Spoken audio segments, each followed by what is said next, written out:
I couldn't help but exclaim when I came home exhausted from work. What the hell is this? The room looked like it had been ransacked. Bags of snacks scattered everywhere. In the center of the room was my mother-in-law and her sisters, slobbering in their sleep. Oh, I didn't know she came home. You've got quite a nice room, haven't you? My mother-in-law wakes up. And don't be silly. What do you think you're doing? When I shouted out in distress, my mother-in-law clapped her hands and grinned at me. We are going to live here from today. And Mary, you will work for us. Then, we'll let you stay here. She said something so outrageous with a breath that reeked of alcohol.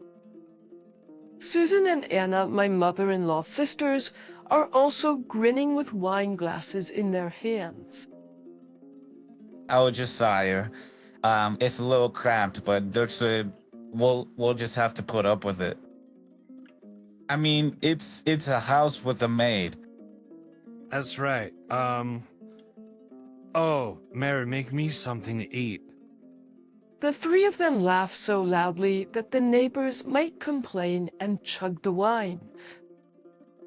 As I was dumbfounded, I'm home. I heard a cheerful voice calling.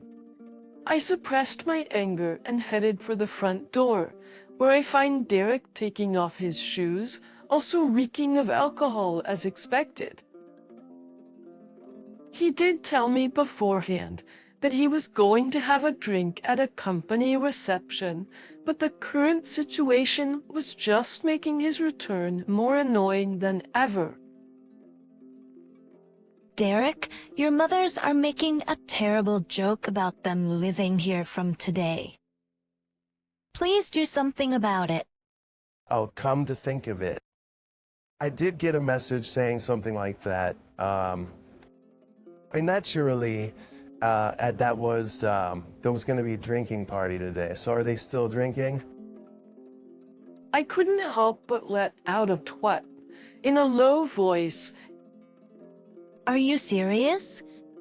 What are you going to do about the money? They said they're going to put in some money as living expenses. But I think, Mary, you can take care of the housework.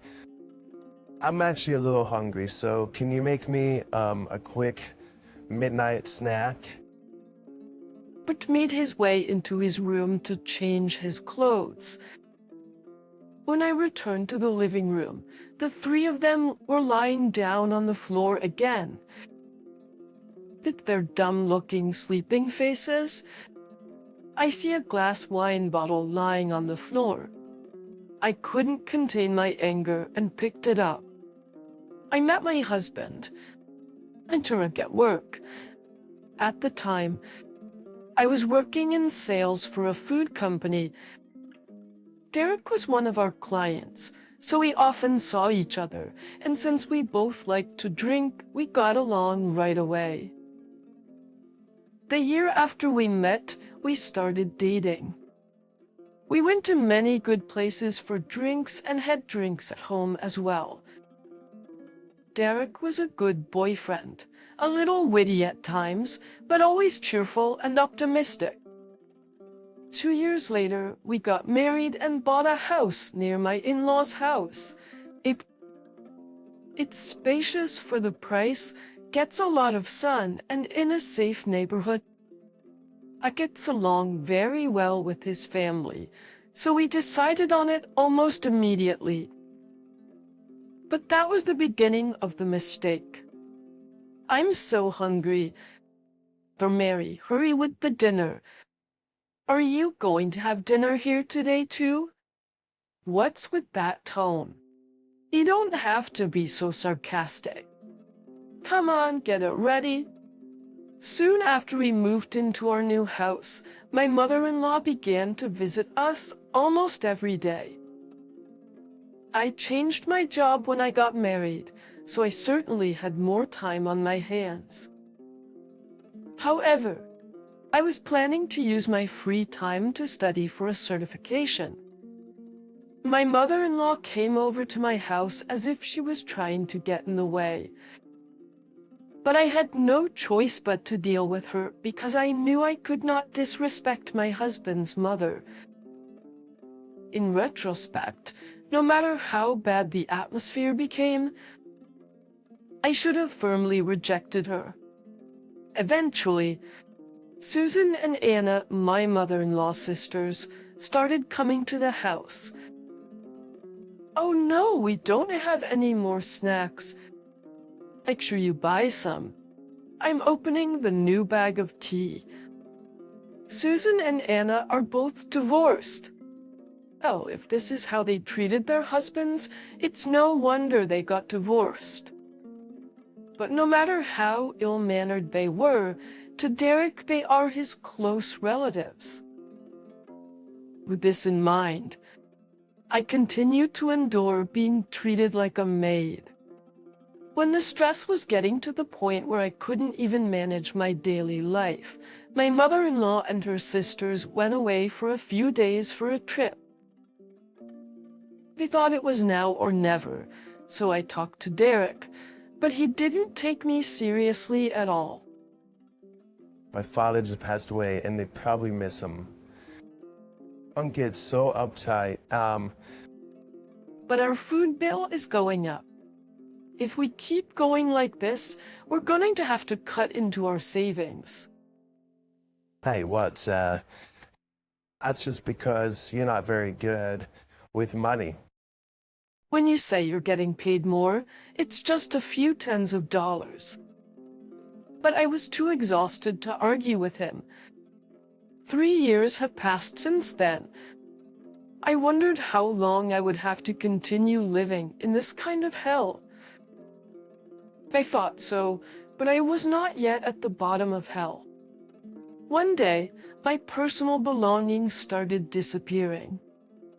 Accessories, cosmetics, and other small things would disappear one after the next.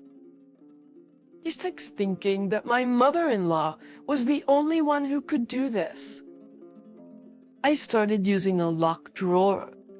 I began to keep everything I didn't want to be taken in there. No way!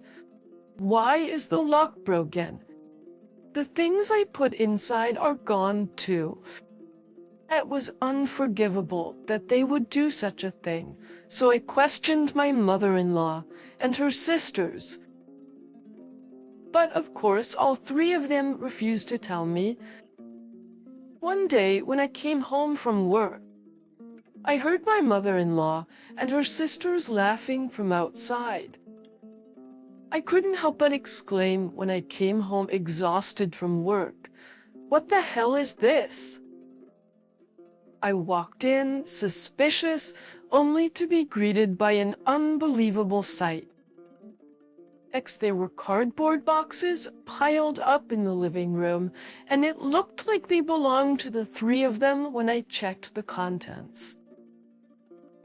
In the middle of the cluttered room, the 3 of them were having a drink.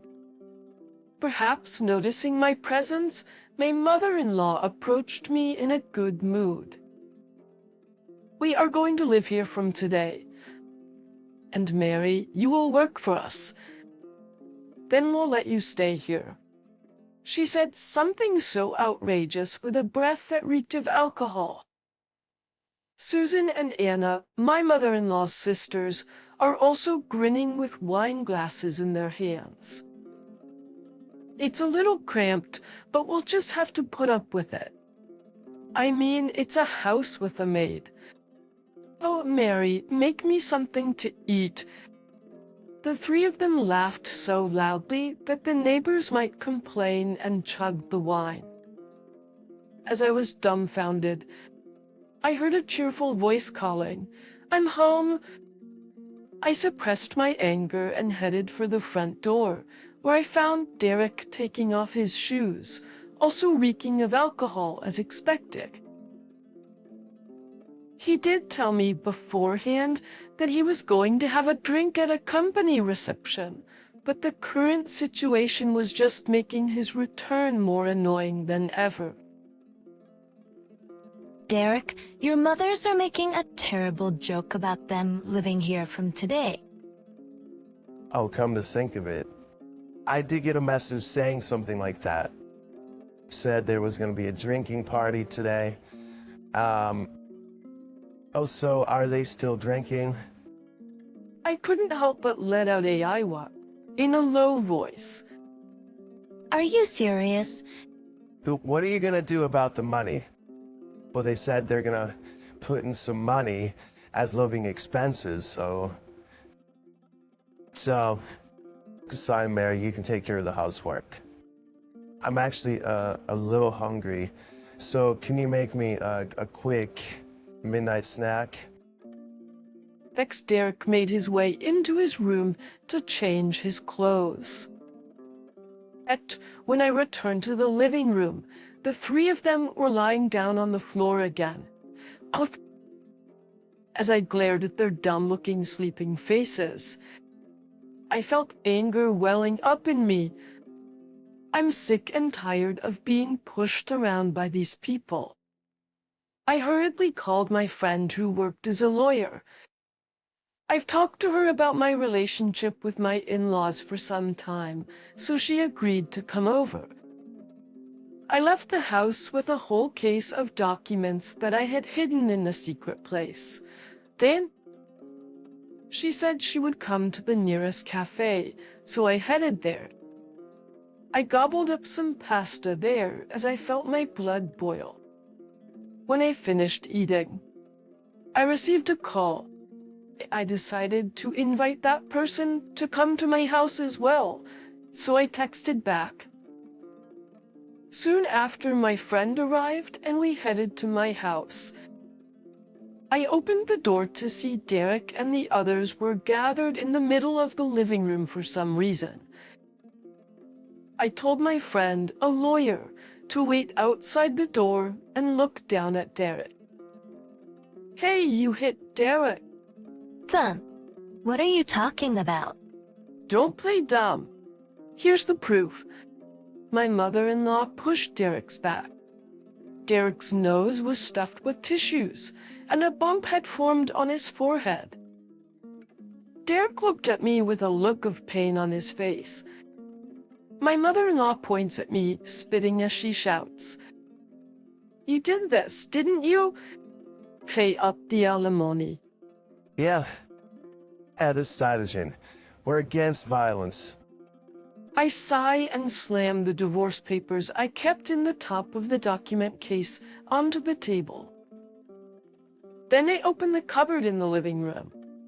I take out the surveillance camera I secretly set up and place it in front of everyone, and Derek and the others look at me with stunned expressions on their faces.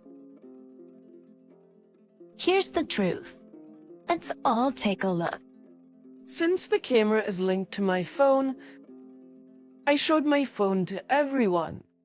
I hit the play button, and the phone shows the room as it was a few minutes ago. I see Derek coming into the living room in a good mood after getting undressed. Mr. Derek walks in, saying something to his mother and her sisters, who were already drunk and asleep. The next thing I know, Derek stumbles on the wine bottle and falls headfirst. The sound wakes the others from their sleep, and they rush to Derek.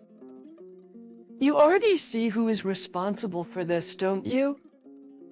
Doing this won't make any difference. All you had to do was clean up the mess properly. Even though you were the ones drinking, it's your job to clean. It's crazy of you to set up something like this in the first place. You want to make it my fault, don't you? I didn't expect anything from these people, but I didn't think they'd be this bad. I switched over to the footage the camera took a few days ago and showed my phone to them again. It's the footage of my drawer lock being broken. There they were, my mother-in-law and sisters, breaking the lock and stealing my things.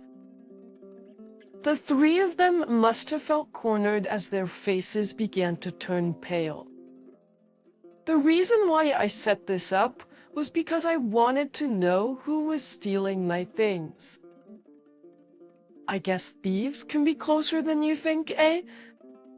Well, that's... Wait a minute. Sure, maybe it was wrong of them to steal, but you knew I was hurt because you saw through the camera, didn't you? Then you're the perpetrator too, for being a bystander.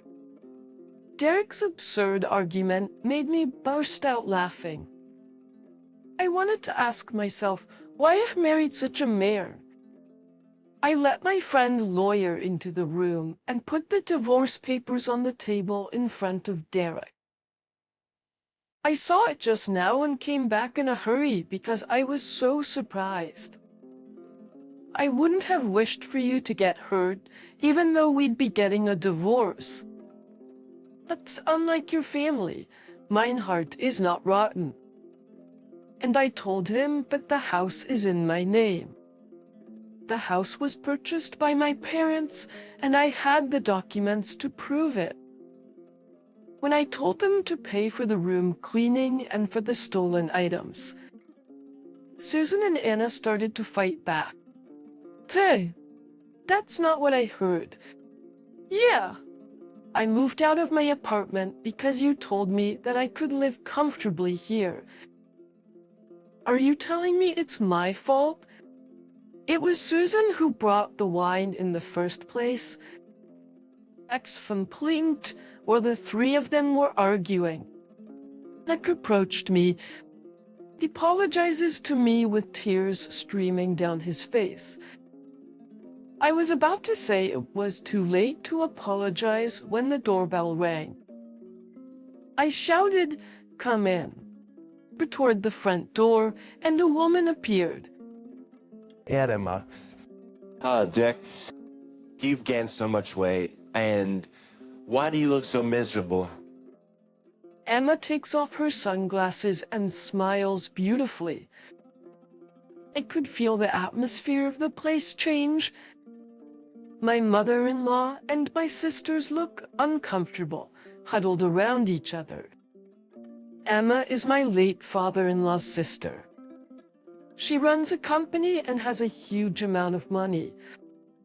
When my father-in-law's company went bankrupt, she helped him pay off his debts and took care of his new company until it recovered.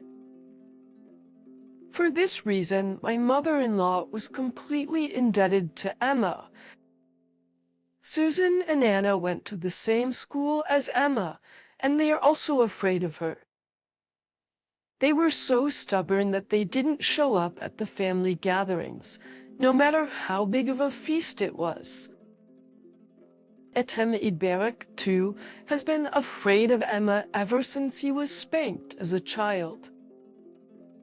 Of course, it was not for no reason, but because of Derek's mischief.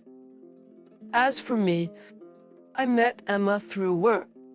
I liked Emma because she was very caring and straightforward, even though she was strict at times. Can't believe you let Mary, who is so good at her job and so kind-hearted, go through this. You should be sorry. But that's No excuses. actions, and all of you sit on the floor. Did that Emma began to lecture the four of them. They were fighting back so much until then, but all of them fell silent. The sermon went on for about an hour, and by the time it was over, Derek had stopped talking. Then I made him sign the divorce papers in front of my friend and Emma. He also signed a written agreement that he would pay me alimony and any savings he had used. And so the years of hell finally came to an end. Well then, cheers. I gulped down the chilled beer. Is this what you call the taste of victory? It tasted several times better than the beer I usually drink. I was having a girls' night out with some of my girlfriends. But I had no idea that your ex-husband was Derek. I was so surprised when I heard. I know, right? Well, thank you for helping me out. No problem at all. But I want to hear more about it. After the divorce was finalized, I immediately sold the house. My mother-in-law and her sisters, who no longer had a place to live, were apparently working in a warehouse at Emma's company. They were put in a particularly tough department, and I heard they are struggling every day. They were forced to work until they were able to pay off. Its performance at the company had dropped dramatically, and he had apparently been demoted. One of the people I'm having a drink with today is a colleague of Derek's. She and Derek went to the same school, and we happened to run into each other at the station. When I told her about the divorce, she spread the rumor in the company, and Derek's credibility was destroyed. Derek goes to work feeling ashamed of himself, but he thinks it's better than working at Emma's company, so he makes sure to show up every day. Emma laughed and said, "Don't worry. I'll have him work for me as soon as he fails to pay back the money." I really wonder why I married that guy. Yeah, I understand that feeling. Well, it's a heartbreak drinking party today, so let's all laugh it off. That's right. And so our laughter echoed throughout the place.